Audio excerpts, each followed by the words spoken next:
नमस्कार, मैं हूं सावन और आप देख रहे हैं सिंस इंडिपेंडेंस। यह महीना स्पेस टूरिज्म की दुनिया में नई छलांग का है। इस महीने 3 बड़ी बातें होने वाली हैं। पहली, ब्रिटिश बिजनेसमैन और वर्जिन ग्रुप के फाउंडर रिचर्ड ब्रेंसन 11 जुलाई को बतौर मिशन स्पेशलिस्ट स्पेसशिप 2 यूनिट पर सवार होकर स्पेस की शेयर करेंगे। दूसरी, 9 दिन बाद यानी 20 जुलाई को अमेजन के founder Jeff Bezos edge of space यानी अंतरिक्ष के सिरे की यात्रा के लिए उड़ान भरेंगे। तीसरी, महीने के आखिर में बोइंग अपने स्काईलाइनर की टेस्ट फ्लाइट उड़ाने वाला है। ब्रेनसन की Virgin spaceship Unity space plane की सफल फ्लाइट पृथ्वी की कक्षा के भीतर यानी कि सब ऑप्टिकल टूरिज्म के नए रास्ते खोलेगी। बेजोस और बोइंग की फ्लाइट सफल रही तो एज ऑफ स्पेस यानी अंतरिक्ष के सिरे तक प्राइवेट कमर्शियल स्पेस ट्रेवल का मार्केट भी तेजी से बढ़ेगा।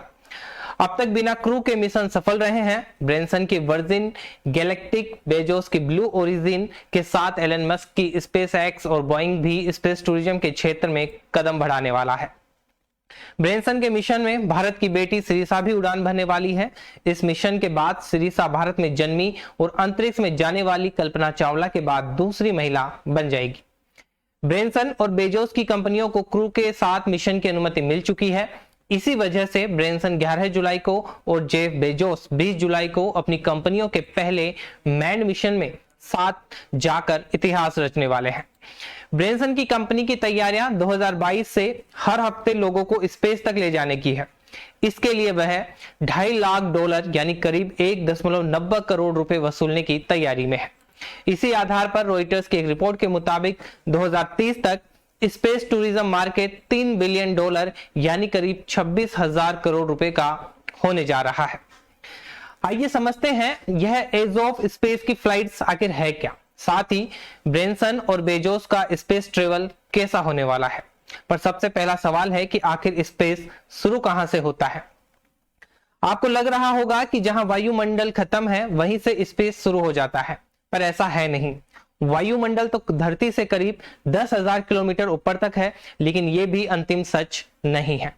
जैसे जैसे आप ऊपर जाएंगे हवा कम होती जाएगी। जहां खत्म हो गई है यह पक्के से पता लगाना मुश्किल है।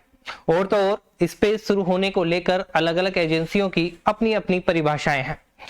नासा और अंतरराष्ट्रीय स्तर पर एरोनॉटिकल और एस्ट्रोनॉटिकल रिकॉर्ड रखने वाले संगठन फेडरेशन एरोनॉटिक इंटरनेशनल का मानना है कि कार्मन लाइन से अंतरिक्ष शुरू हो जाता है।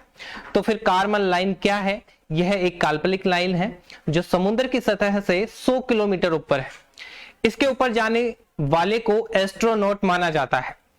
अब ब्रेनसन और बेजोस स्पेस तक जा रहे हैं तो उन्हें 100 किलोमीटर ऊपर जाना होगा, तब उन्हें हम एस्ट्रोनॉट कह सकेंगे।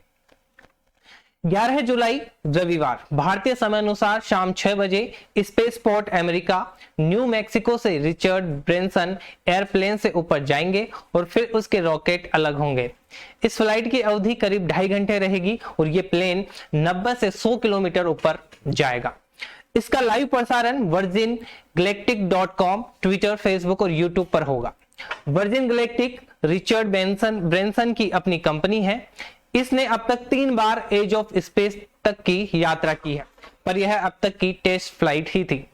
25 जून को कंपनी को औपचारिक तौर पर लाइसेंस मिला है, यानी अब कंपनी आम लोगों को बेसिक ट्रेनिंग के बाद स्पेस तक ले जा सकती है। ब्रेनसन खुद फ्लाइट में जा रहे हैं ताकि यह पता चल सके कि कितना वक्त लगेगा, टूरिस्ट का वेटलेनेस का अनुभव कैसा रहेगा, इसे और बेहतर कैसे बनाया जा सकता है।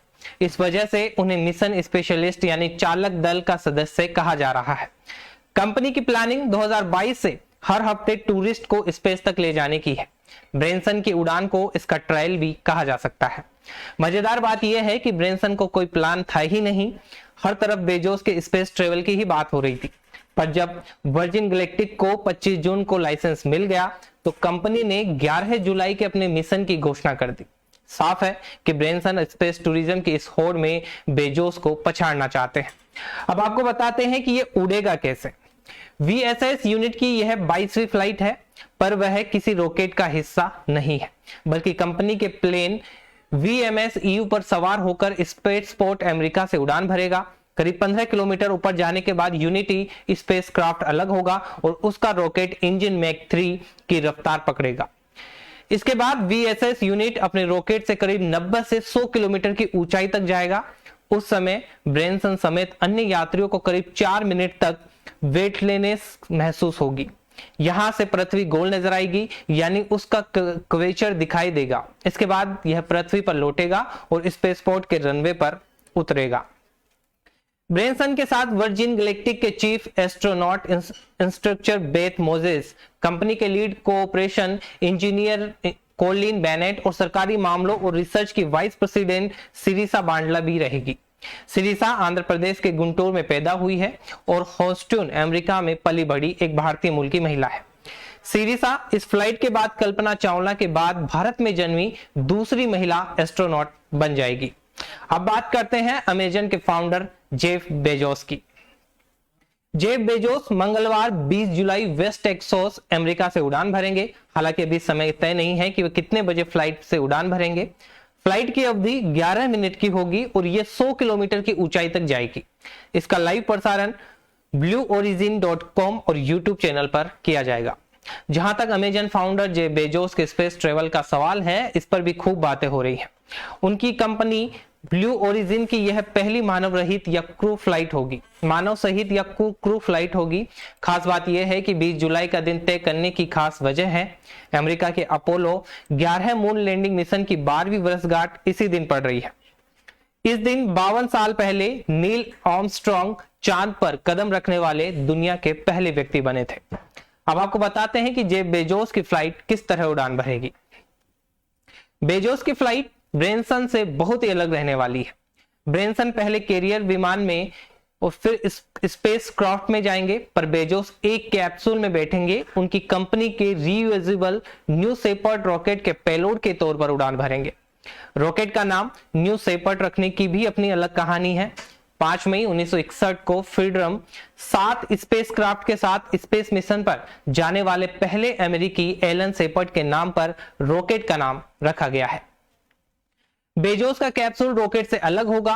रॉकेट तो पृथ्वी पर लौट आएगा, पर जो उनका कैप्सूल है, जो उनकी फ्लाइट है, अलग होकर एज ऑफ स्पेस के पास रह जाएगी। इस कैप्सूल को ऑटोनोमस बनाया गया है ताकि अंदर से कंट्रोल किया जा सके।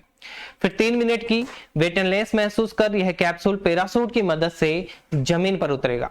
बेजोस के साथ 3 लोग और भी होंगे। बेजोस के भाई मार्क बेजोस, 82 साल की एविएटर वेंकी फंक और $28 मिलियन के ऑक्शन के विजेता, जिनका नाम नहीं बताया गया है। स्पेस ट्रेवल को मौका मिल रहा है। फंक इस मिशन के साथ अंतरिक्ष की सैर करने वाले सबसे बुजुर्ग व्यक्ति बन जाएंगे। अब दिलचस्प बात यह है कि कौन सबसे ज्यादा ऊपर जाएगा, बेजोस या ब्रेनसन।